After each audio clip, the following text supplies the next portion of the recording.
autonomy is something that is very hard to measure.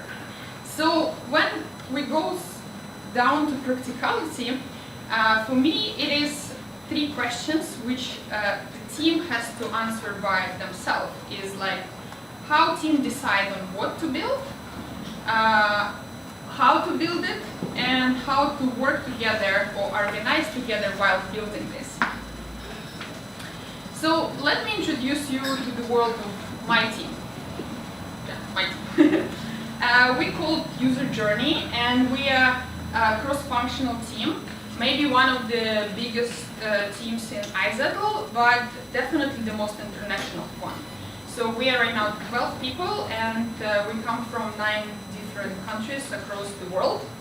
And you have to understand that in iZettle we have so many cross-functional teams, and all of them works differently. So in my team I have developers, I have designers, I have test automation guys, I have analysts, product people.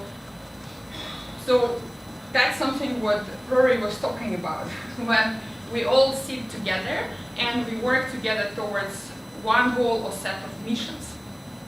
So we believe that we work according to agile principles, but that's what we believe in. And increasing the team autonomy was definitely one of our focuses of improvement in the last few years. So our main product goal, or the goal from user perspective, is to build the best possible registration and onboarding experience to iZettle product. Once again, you mentioned that right now teams are starting to organize around the customer's journey rather than products. I guess we are one example of this, because we don't have specific product to own. We have the part of the user journey, and that's where we optimize and build. So besides this, we of course have very diversified domain, and a lot of projects we do are not customer facing only, but also internal systems and internal improvements. But I guess it's almost impossible to focus only on users, at least in our situation. So since iZettle is a fintech company, we have compliance, security, risk limitations, and all of them constantly on our asses. So because of that, we have to balance to provide the best possible user experience to our end users and not sending our founders to jail. So enough about my team. Let's talk now about what exactly we try to improve in order to be more autonomous and provide better results as an outcome of this autonomy. So every team has stakeholders. And when I started, my team was just 4 people. And we got more than 20 very demanding individuals in the organization. And very quick, we figured out that the team has very low chance to focus, and they constantly getting interrupted. So we decided to gather all stakeholders in one room for the first time, and stepping into this room wasn't so easy. Basically, it felt like stepping into the lion's cage. It turned to be that most of our stakeholders had no idea about the existence of each other, and also had very different and sometimes conflicting opinions on what should team do, how they should do it, and what they shouldn't do.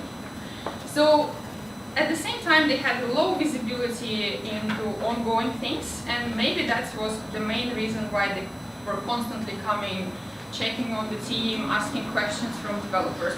So we kind of were working like information agency, you know. So we tried to work it out and ended up with a setup which works for us the best, and even now. So one highly engaged representative of the main department. What do I mean by highly engaged? It is basically people who work with us in a very close collaboration. And they don't miss any demo. They sit with us and they ask questions, and from time to time we even involve them into discovery, delivery, and even testing. So they're not there just to build a business case and highlight us options, but they are here actually for delivery of the team. And at the same time, they streamline our values and way of working to their departments. So we achieved a lot of understanding in other departments by basically investing in their understanding of how we work. And they filter a lot of unnecessary noise. So we kind of got extra hands, and those hands are highly skilled and very motivated and supportive. So this is why I think having engaged stakeholders are very important. And I will try to run an example that hopefully illustrates it. So on the graph, you can see that's actually real monitoring of one of the markets. And you can see different conversions. This is the steps which users have to complete in order to finish onboarding with one of iZettle products. And the lower line, the purple one, represents the final conversion, so of the entire funnel or of the entire flow which we own from the user perspective. And as you see, there was like huge increase of every step, which resulted in the almost doubling of the final conversion. So what happened here? Last September, we were testing a new concept of onboarding for Android users on 8 markets. And it was an experiment meant to be for 10% of our users. And we were launching it, as always, with A/B test. And on 7 markets, everything went as expected. But on one specific market, we very quick figured out that there's some weird user behavior with this feature, with this change. So we figured out that we missed one very specific and critical market difference that we had no idea about before the launch. So that was kind of a big fail and oops moment. In situations like this, you always have a choice, either to roll back, and cover the fire, or start iterating and fixing it very quick on real users. And what is important to mention, since we work with onboarding of fresh users, so that was affecting only incoming users, not the entire user base. So after discussion with the team, we took a decision very quick that we're going to iterate. And our stakeholders, including the local market, were very supportive because they trust us. And since it was a calculated risk, we knew how many users we're going to lose or demotivate if we're not fixing it fast enough. So we started to iterate. It was very fast cycles, like we were coming up with a hypothesis in the morning, building something during the day, releasing something by the evening, and then at the moment when the local market, because it's a remote market, wakes up, we were like leaving the office, and they were actually gathering real feedback from end users. So by the morning when we were coming back to the office, we already had enough feedback and insights to take a decision on the iteration or start validating of the next hypothesis. That's a bit extreme, but while those fast cycles, we figured out several improvements, not just for these 10% of users, but actually for 100% of incoming users. And fix it very quick, and this resulted in those, growth of conversions, which is a great example because this story illustrates the important characteristic of the autonomous team is the ability to take decisions fast and a mandate to take the decision inside of the ownership domain. Okay, in Sweden we love ficas. And my question is how many ficas you need to take with your team in order to achieve consensus, right? It will work when everyone agrees with your product initiative or with your solution, but what will happen if someone disagrees? So how many ficas you will end up taking one after another when it comes to product development? Well, my answer is 0. Instead of reaching consensus, try to build a hypothesis and validate it together with the team. Because even if part of the team disagree with this vision or with this solution, you will move fast enough and gather enough insights and data in order to convert it into something great for your users. And there will be no canal bully involvement. So figures are out of the picture, but what else helping us to make more autonomous decisions and experimenting fast? It is, first of all, one of our mottos, which sounds like question everything, especially legacy and long-term existing things. Well, sometimes you need to ask 100 times why. Why this decision was taken? Why it was built in this way, especially when it comes to features or setups from 5 years ago. And sometimes the answer would be just because 5 years ago somebody decided so. So it's very challenging, and you should keep asking why. And you know what else is challenging is actually to ignore big signals. By big signals, my team means things like highest paid person opinion, for example, or industry trends, or anything what is trying to affect our decision or iteration process. And we actively try to avoid it, but believe me, it's very challenging, especially when it comes to highest paid person opinion. So try to build all of your decisions based on experimenting, on your experimenting, not someone else experimenting. So experimenting wouldn't be efficient by itself without easy access to data. And this access should be for the entire team, not just analysts or developers or UX guys.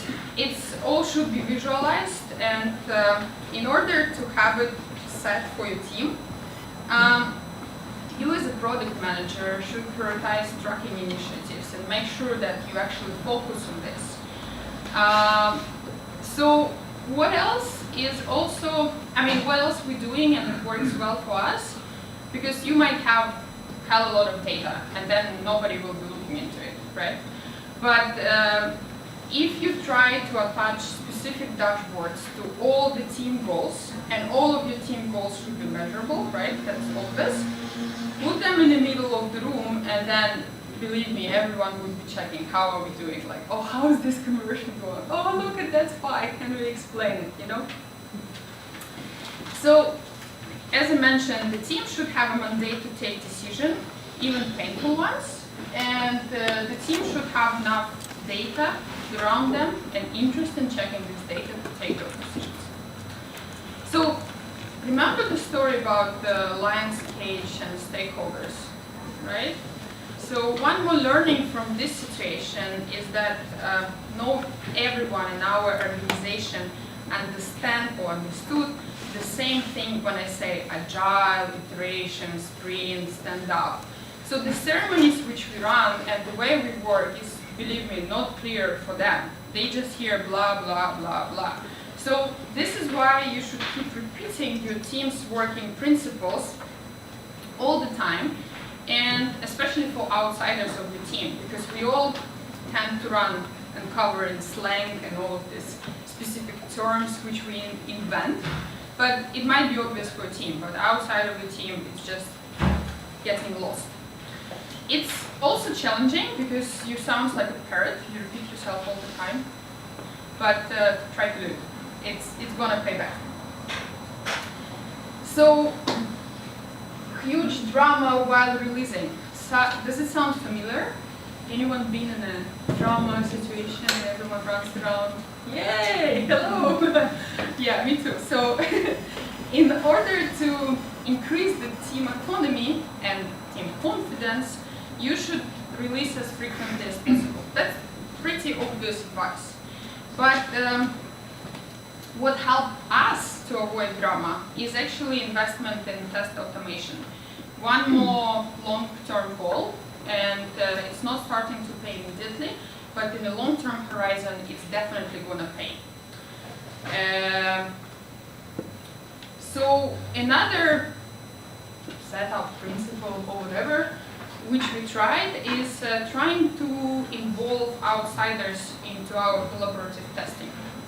It might sound like a waste of resources, but in fact, once again, you will actually build a better understanding about your features internally in the organization, and you will gather a lot of feedback. So our last collaborative or mock testing, if you can call it this way, happened yesterday. And today my team, while I'm on the stage, is actually releasing. So no drama, and everyone is participating in this release, and every team member, doesn't matter, designer, analyst, or whomever, they all participate because they all feel, how to say, connected to whatever we are releasing, even if it's a microservice. So yeah, so try to engage people inside and outside of your team into this process. So we discussed very quick reactive cycle when we were iterating after failing on one of the markets, right? But in fact, we have a more proactive cycle, and we call it the discovery framework. So what is this, the discovery process for us? It is a process of seeking the best possible solutions for the problems that have been prioritized by the team. Why it is important, in my opinion? So our team, and I guess your team, is the main expert in your domain, right? No one knows better the domain than you do. And they will definitely come up with the best possible solution for the problem. So try to avoid prioritizing solutions as a product manager, or as a stakeholder, try to avoid squeezing those solutions to the team, because team gets allergic. And instead, as a product manager, try to prioritize problems. And whenever stakeholder or someone comes with a solution, try to convert it into a problem. And this is what you will present to your team, not a solution. So when discovery is done in the right way, and all team members participate in this process, then building of your solution will go very smooth. So there will be no handover whatsoever. And also it is a cheaper way of validating ideas. So you constantly, well, as an outcome of the product discovery process, you will have constantly a perfectly groomed backlog, because this is what we all aim for, right? Good backlog that anyone can pick up and start building, right? So this is how discovery process works for us. So we first go on the problems hunting. Most of the time, we don't really need to hunt them because they come to us. Through signals from users, or through support escalations, or with ideas from people who work directly with customers. And as an outcome of this problems hunting, we end up with the pool of options. I really like word options because team never committed to solve or look into this problem. It's just options. It's just there and it's discovered. Then we start this big cycle, which internally we call cooking process. I don't know how we ended up with this name cooking, but in our calendars we even have a cooking meeting every 2 weeks. So during this cycle, not necessarily in that order, but we go through problem validation, ideation, and ideas validation. So as an outcome of problem validation, we end up with prioritized list of problems. And prioritization done based on many different components, business outcome, how many users we go into affect, how much maintenance we need to do, and stuff like that. But we do it through data analysis, user interviews, if it's needed, and by collecting artifacts. So inside of ideation cycle, there is, of course, team brainstorm, prototyping, drawing something on the whiteboard, and that's how you end up with a list of ideas. During the ideas validation cycle, we try to build surveys, maybe do more user interviews, try to run different experiments. And the fun part, that the entire team participates in it. So our developers are really sitting and writing surveys for customers together with our UX designers. And it's very well encouraged because the team is responsible for what we do, not the specific individual or specific subdomain, right? So here you end up with a list of validated ideas or initiatives. And it's still options. So those options kind of becoming ready for development when you document them or like build a presentation or something. You might run this presentation with outsiders of the team or might not, but still it's all options, and we call them cooked options because it's went through this cooking process.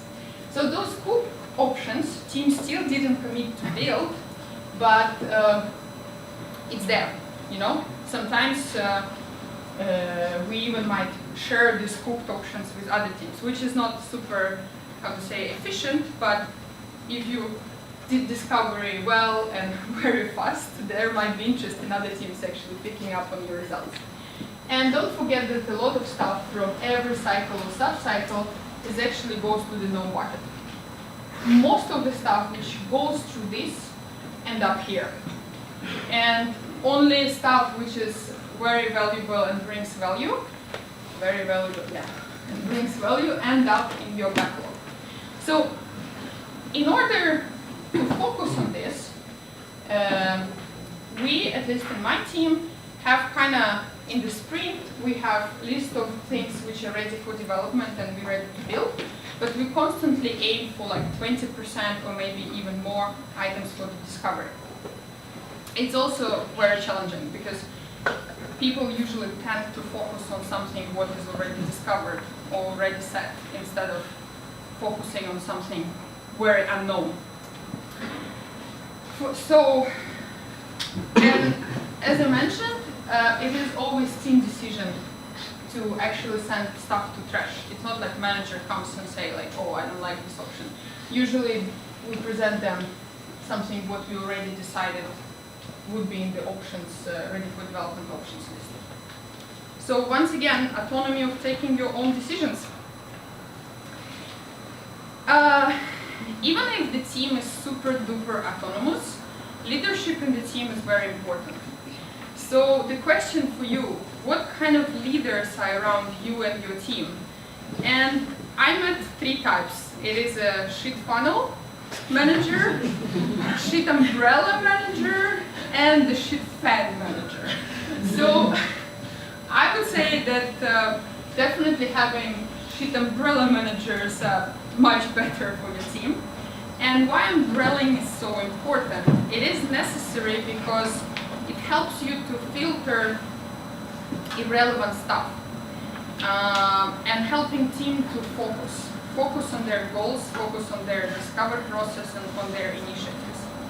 So in this case, or in our case, not just the leader of the team is playing an umbrella, but also engaged stakeholders are helping us a lot by filtering this noise in their departments. However, there is one type of feedback that shouldn't be filtered ever, and it is a customer feedback, of course. So the entire team, doesn't matter who they are, from their expertise point of view, they all should be exposed to customer feedback. That's why our developers also participate in customer interviews, which might be very, very painful. I have a question here. Yeah? Very important one. What's the difference between the fan and the funnel? Well, the fun is just spreading it like this, accelerating it to the team, accelerating negative feedback and emotions and stuff like that. The funnel is actually try to funnel it and filter at least something. And the umbrella is try to, make team focus and like protect them a bit.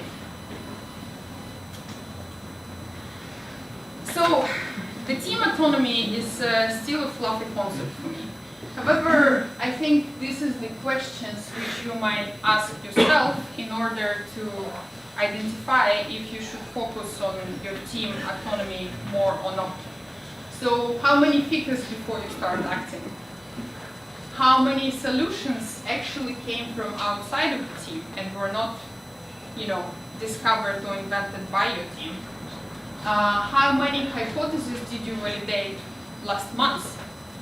And how often does your team get interrupted?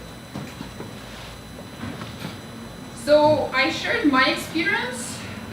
Please share yours. Any questions are welcome. I'm not sure if I'm able to say that we are hiring. So I will skip it. But yeah, thanks.